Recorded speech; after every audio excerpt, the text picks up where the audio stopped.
Show your support. Like and subscribe.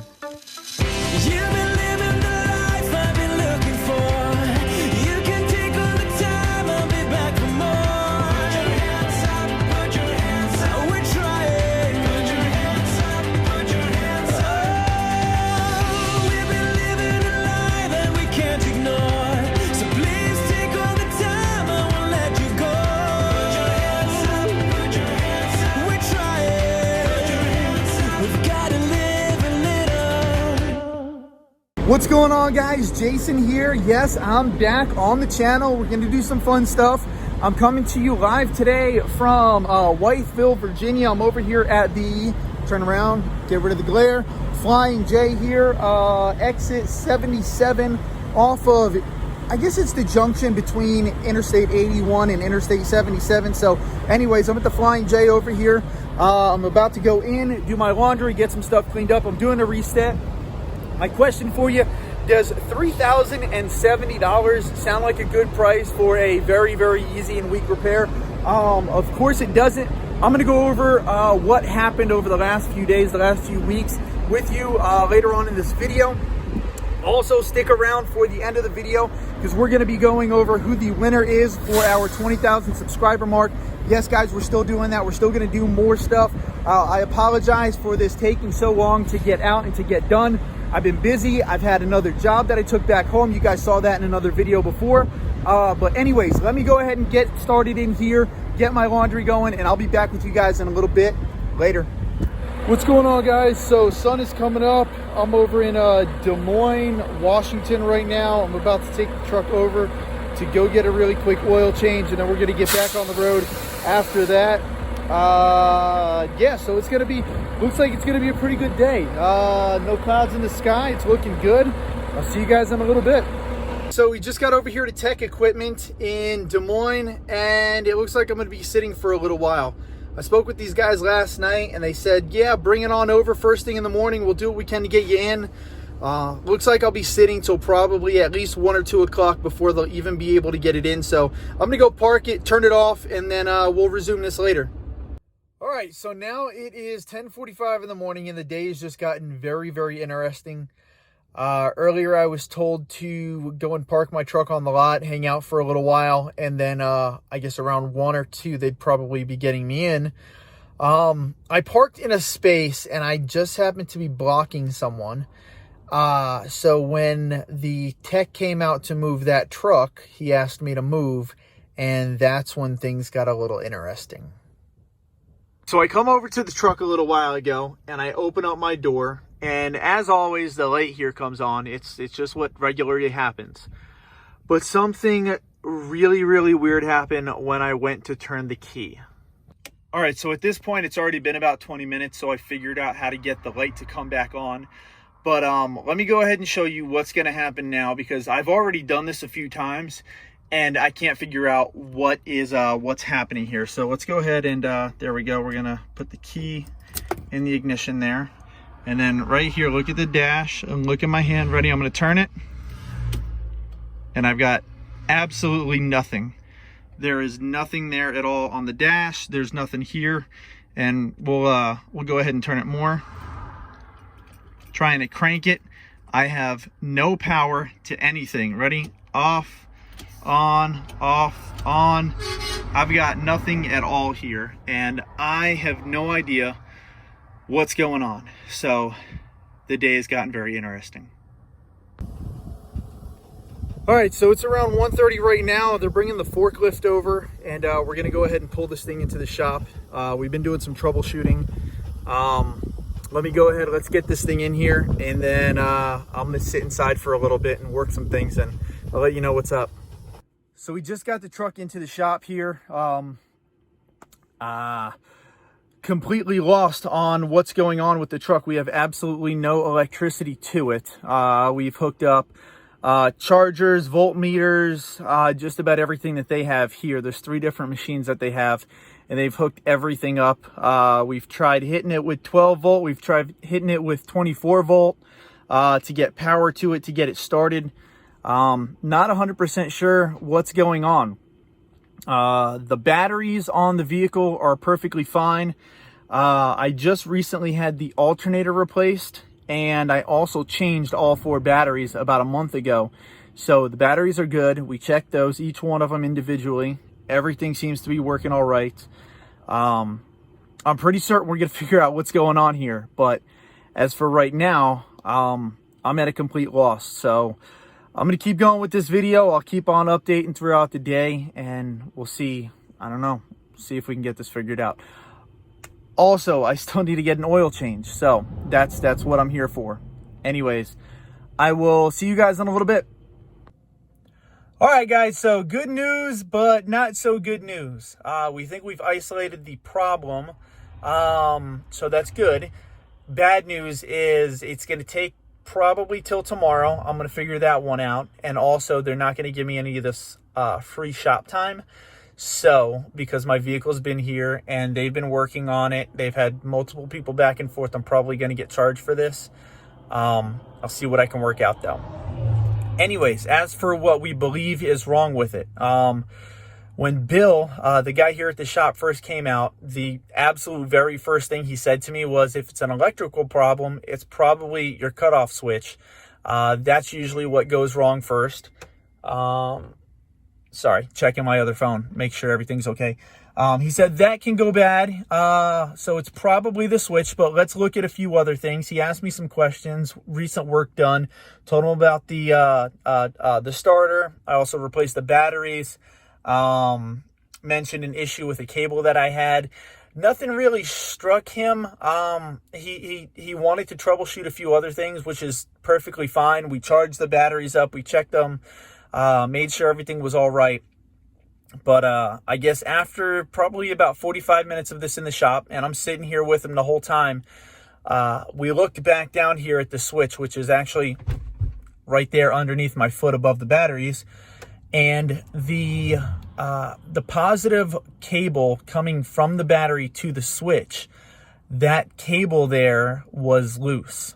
The, I guess, nut that was on the end of the bolt there holding it in, that was loose. And I guess from it being loose for so long, that nut, it was actually completely welded to the washer and to the end of the bolt.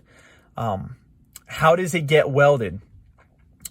Is going to be a question for anybody who doesn't understand. If you know what I'm talking about, then you probably get it. But anyways, when you go to start your vehicle, there is an arc that can happen if your terminals are not placed correctly.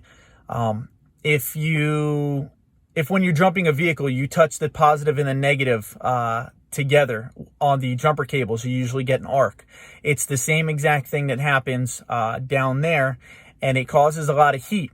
Now, that arc between the cable, the terminal, and the nut and the washer caused the washer, the nut, and the bolt to all weld together.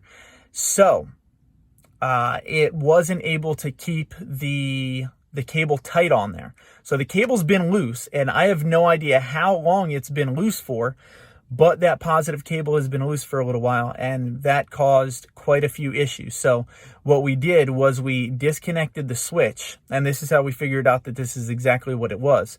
We bypassed the switch altogether, went directly from the vehicle to the batteries, and the truck started up right away, no problem.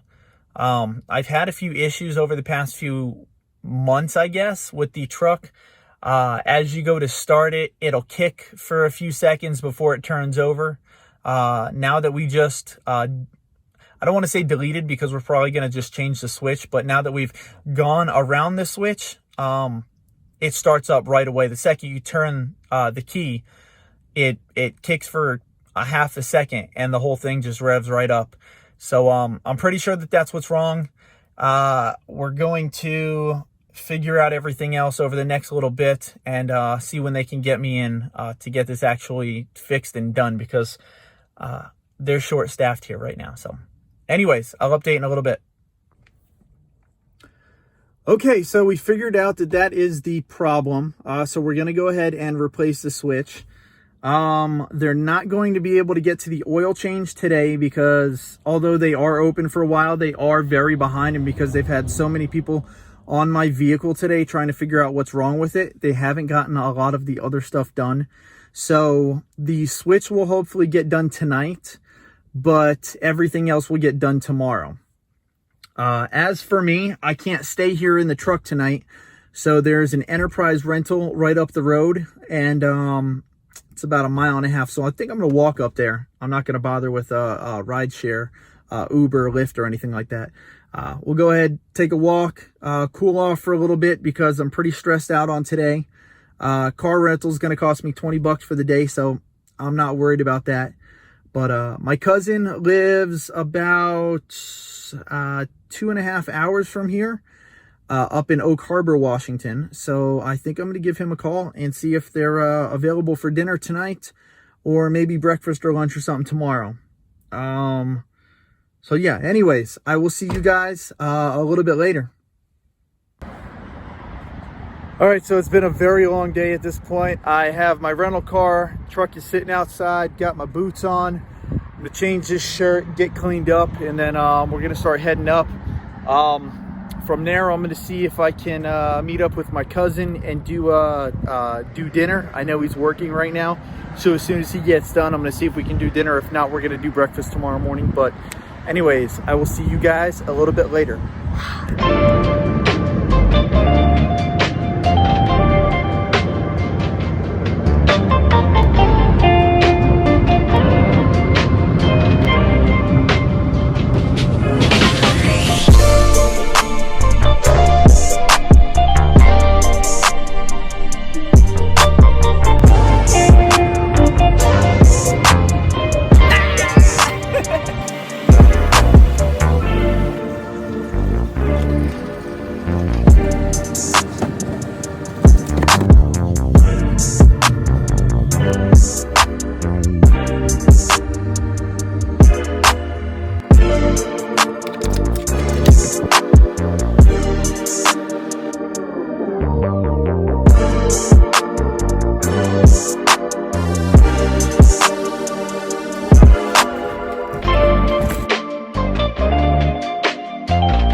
Okay guys, enough of the B-roll. Let's quickly get into the 20,000 subscriber free giveaway of the TV antenna for your truck.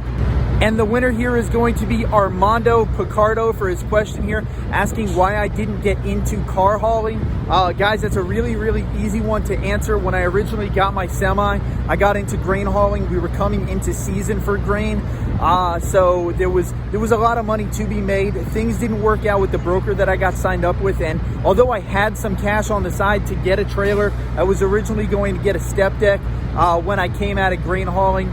I got into power only. I made some good money. I decided to keep going with it. Things have been working pretty smooth for me now. I am looking toward the future though. I'm looking for maybe going into auto hauling. I'm trying to weigh the benefits. I have a phone call that I'm going to be making to Hotshot Dave over the next few days. I got some questions for him. I want to ask some things.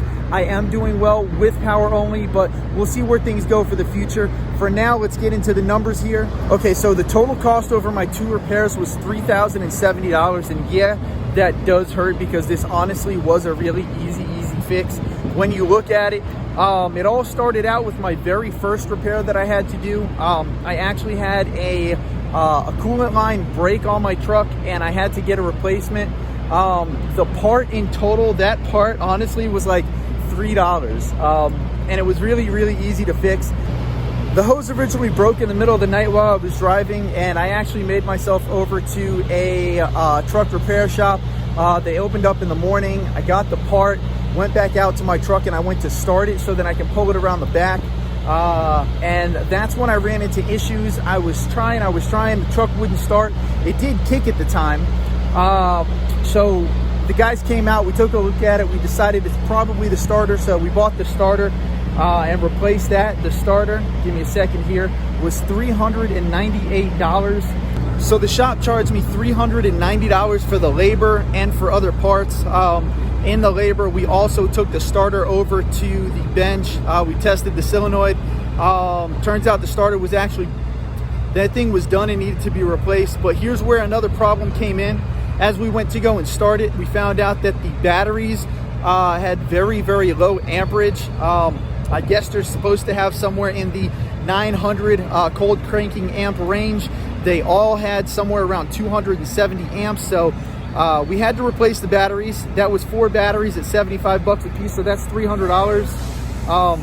But going back to my original issue for why I was here, the coolant problem, I actually had to buy 6 things of coolant at $9 a piece, so that was 54 bucks. And on top of everything, they charged me some tax of $26. So that one alone was $1,171.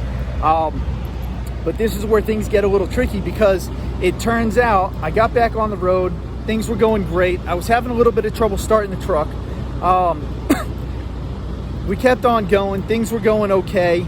I get out to Washington State, and then I pull up to get the oil change, and I can't get my truck started. I'm trying to figure out what's wrong with my truck. Why won't it start? This total repair came to $1,899. Now that's not just the repair. There is $395 in there for the oil change, but they also charged me $255 for the battery switch, $159 for diagnostics. Also, that includes charging the batteries, testing the batteries multiple times to figure out which one was right, which one was wrong. We found out that one of my batteries is a little bad, but I'm not going to replace it just yet. $172 on tax and $918 on labor. The labor part does include both the oil change and this other work done to get the switch. So in total, that's $3,070. If you want to take out the oil change, I guess 26 and change, but $3,070 over the course of 2 little things. And it all turned out to be just the switch on the truck, just that battery cut on. Not happy about that. Not happy. I'm actually a little stressed over the fact that it costs so much, but this is why we put away into the maintenance fund. This is why you need to make sure that you keep your maintenance fund fully stocked at all times. And every time you take out, guys, you got to double up, put money back in. So right now we're working on getting that free cash back into the maintenance fund. So just in case I have any other issues, I can go ahead and take care of them. A few months ago, I had my tire blow out on the road. It was the front passenger side tire. Didn't blow completely and shred apart, but it had a little slit in the side of it. I wound up getting that fixed, but I had that maintenance fund, and that's why I was able to get it done. Or else I would have been screwed sitting on the side of the road, middle of a load, and no money in the pocket. So guys, anyways, thank you all for checking out this video. It's long enough already, so I'm gonna go ahead back inside, go check on my laundry. I've got to deliver this load tomorrow. This is coming all the way from Seattle, actually north of Seattle, but Seattle's the main area, and it's going down just east of Greensboro, North Carolina. So long trip. Did it in a little bit over 4 days, so that's not bad. But I'll let you guys go, and as always, I will see you on the next one, because there's going to be more. See you guys later. Hey guys, did you like that video? If you did, go ahead, hit the thumbs up, and don't forget to subscribe for more great content just like this. As for you, I hope you drive safe out there on the roads. My name is Jason, and this has been My Hotshot Life, and I will, as always, see you on the next one.